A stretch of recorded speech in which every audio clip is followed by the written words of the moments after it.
Hello everyone. In this video I will show you how to activate UnitedHealthcare UCard. First, open a web browser on your device. In the address bar, type activate.uhc.com and press enter. Wait for the page to load completely. When the page opens, look for the Sign In option on the screen and click on it.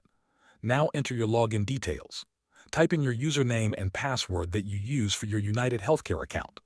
After signing in, you will be guided to the UCard activation process. On the next screen, you will be asked to enter your UCard number. You can find this number on the front of your UCard. Carefully type the number into the required field.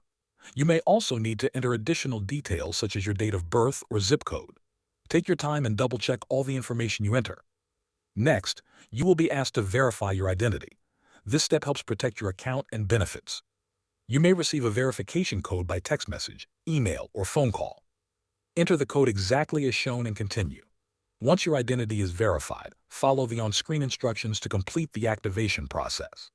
The website will guide you through each remaining step. When the process is finished, you should see a confirmation message showing that your UCard is active. Thanks for watching.